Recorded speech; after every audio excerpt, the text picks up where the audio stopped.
प्रमेय क्रमांक है 11.8, पेज नंबर 242 पे। इसको मध्य बिंदु प्रमेय भी कहते हैं। इसका कथन दिया है कि किसी त्रिभुज की किन्हीं दो भुजाओं के मध्य बिंदुओं को मिलाने वाली रेखा तीसरी भुजा के समांतर और उसकी आधी होती है। इसको बोलते हैं मध्य बिंदु प्रमेय। देखिए त्रिभुज है ये ए बी सी। इस कथन से क्या मिला? एक त्रिभुज मिला ए बी सी, इसमें ये ए बी का मध्य बिंदु डी है और ए सी का मध्य बिंदु ई है। तो जो दिया लिखित त्रिभुज एबीसी में ए बी का मध्य बिंदु डी है और ए सी का मध्य बिंदु ई है। तो मध्य बिंदु का मतलब क्या होगा कि इसका मान जो है ये, इसमें ये ए डी बराबर डी बी हो जाएगा और ए ई बराबर ई सी हो जाएगा। तो सिद्ध करना है कि डी ई समांतर बी सी है। ये जो डी ई बी सी के समांतर है और डी ई का मान कितना है? तो बी सी का आधा। तो D is equal to 1/2 B C. ये सिद्ध करना है। तो रचना अपन क्या किए? डी ई को आगे तक बढ़ाए, कहां तक बढ़ाए? एफ तक। और किस प्रकार बढ़ाए? जैसे डी ई बराबर ई एफ। ये ई एफ जो है कितना बढ़ना चाहिए? जितना बड़ा डी है। और सी एफ को अपन ने मिला दिया, यानी ये ई एफ कितना है? जितना डी ई है। ये दोनों आपस में बराबर हो गए। देखिए ये डी ई बराबर क्या हो गया? E F. और ये ए ई, ये किसके बराबर है? ई सी के, क्योंकि ई मध्य बिंदु है। ई जब है ए सी का मध्य बिंदु ई है तो ए ई बराबर ई सी हो जाएगा।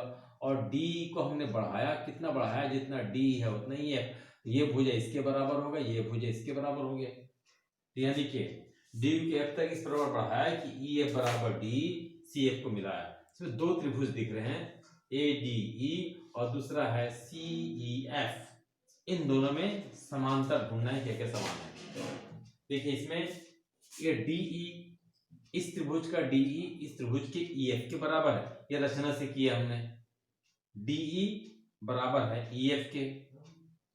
अच्छा ये ए ई बराबर है ई सी के, क्योंकि ये ई ए सी का मध्य बिंदु है तो ए ई बराबर सी ई हो गया। और ये जो कोण है ए ई डी और कोण एफ ई सी, ये दोनों कोण बराबर हो जाएंगे, क्योंकि ये शीर्षाभिमुख कोण कहलाते हैं। कि जब दो रेखाएं आपस में कटती है तो ये दोनों सम्मुख कोण और इसके सम्मुख का ये कोण बराबर होता है। तो इस तरह से ये दोनों रेखाएं कट रही हैं। ये ए ई डी और सी ई एफ सी ई, ये दोनों आपस में बराबर हो गए। तो तीन अवयव देखो बराबर हो गए त्रिभुज के, पहला दूसरा और तीसरा। तो इससे ये त्रिभुज जो हम नाम रखे हैं ए डी ई और सी ई एफ, ये सर्वांग सम हो जाएंगे। तो किस नियम से होगी? तो भुजा कोण भुजा, इसके संगम में इस भुजा के बराबर ये है, भुजा के बराबर ये है। जब इस सर्वांग सम हो जाएगी, इसके सभी अवयव बराबर हो जाएंगे। हमको क्या मिला इससे? ये ए डी सी एफ के बराबर हो गया। देखिए इसको ऐसा पलट के मोड़ना है इसके ऊपर। ये भुजा उधर जाना चाहिए, ये भुजा इधर आना चाहिए। अब पलट दो, पूरा का पूरा ढक गया, सर्वांग सम हो गया या ढक गया। इससे क्या हुआ? ए डी बराबर सी एफ हो गया। समीकरण 1 लिख दिए। और ये जो कोण है ये कोण ए डी ई, इस कोण का मान बराबर हो जाएगा सी एफ ई, क्योंकि ये कोण देखिए, ये दोनों कोण आपस में बराबर हो जाएंगे। यहां तक अपन लिख दिए। किससे होगा? बायसीपीसीटी, यानी सर्वांग सम त्रिभुज के संगत अवयव क्या होते हैं? बराबर होते हैं। अब ये ए डी बराबर बी डी है। ये ए डी किसके बराबर है? बी डी के, क्योंकि डी इसका मध्य बिंदु है। तो समीकरण 3 लिख दिए। तो समीकरण 1 और 3 से देखिए, 1 और 3 में ए डी बराबर सी एफ है, ए डी बराबर बी डी है, तो आपस में क्या हो जाएंगे? बी डी और सी एफ बराबर हो जाएंगे समीकरण 4 में। तो यहां पता चला कि ये बी डी और सी एफ बराबर हो गए, क्योंकि ए डी बराबर था सी एफ और ये इसके बराबर है, ये इसके बराबर है, तो ये बी डी किसके बराबर हो गया? C f. ये हो गया समीकरण नंबर 4। यानी पता चला कि ये सामने की जो भुजा है, ये दोनों भुजाएं आपस में क्या हो गई? अब बराबर हो गई। अब इसको सर्वांग सम सिद्ध करना है। तो समीकरण 2 में देखिए, 2 में क्या सिद्ध किए हैं? ये ए डी ई बराबर सी ई एफ, ये एकांतर अंतःकोण है। एकांतर अंतःकोण, जब एकांतर अंतःकोण जब बराबर होते हैं तो ये जो ए डी और ये सी ई समांतर हो जाएगी। ए डी और सी एफ समांतर हो जाएगा, क्योंकि ये एकांतर अंतःकोण है। अब ए डी के जगह में क्या लिखो आप? बी डी, क्योंकि ए डी और बी डी दोनों क्या है? बराबर है। तो ये बी डी भी समांतर हो जाएगी किसके? CF के, देखिए BD समांतर CF, समीकरण 5।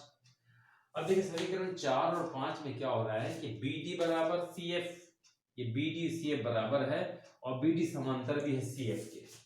तो समीकरण 4 और 5 में चतुर्भुज BCDF में एक सम्मुख भुजा का एक युग्म बराबर है और समांतर है, इसलिए BCFD एक समांतर चतुर्भुज बन जाएगी।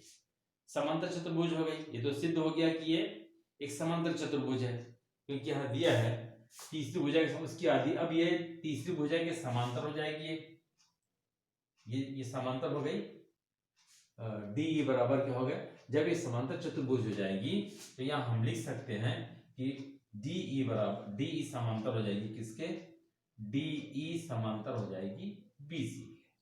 ये प्रूफ हो गया, सिद्ध हुआ। अब ये प्रूफ करना है कि जो DE का मान है BC का आधा होना चाहिए। तो देखो समांतर चतुर्भुज जब BCDF ये समांतर चतुर्भुज तय हो गया तो इसके मतलब होगा कि DF बराबर BC, ये DF बराबर समानांतर BC के, DF ये DF हो जाएगा DE प्लस EF। तो DF बराबर किसके बराबर है, BC की। DF भुजा जब समांतर हो जाएगा तो सम्मुख भुजाएं आपस में बराबर, ये इसके बराबर हो गया, ये इसके बराबर हो जाएगा, तो DF बराबर BC। और DF क्या है, DE प्लस EF है, ये हो गया DE प्लस EF BC। अब इसमें हम क्या करें, ये EF को DE लिख दे रहे हैं कि वो DE बराबर EF है। ये EF को क्या लिख दिया, DE, क्योंकि दोनों आपस में बराबर है, ये डबल हो गया, 2DE बराबर BC। तो DE बराबर क्या हो जाएगा, इसलिए DE बराबर 1/2 BC। ये भी प्रूफ हो गया कि इसमें जो DE है ये BC का आधा है। पहले वाले में क्या प्रूफ हुआ कि DE समांतर BC,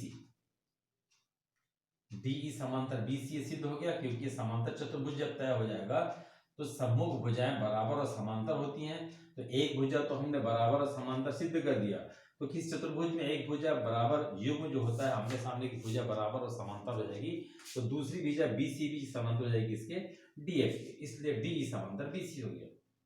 और ये भी सिद्ध हो गया कि DE बराबर 1/2 BC। तो ये सिद्ध हुआ कि किस त्रिभुज में दो भुजाओं के मध्य बिंदु को मिलाने वाली तीसरी भुजा के समांतर और उसकी आधी होती है, इसको मध्य बिंदु प्रमेय भी कहते हैं।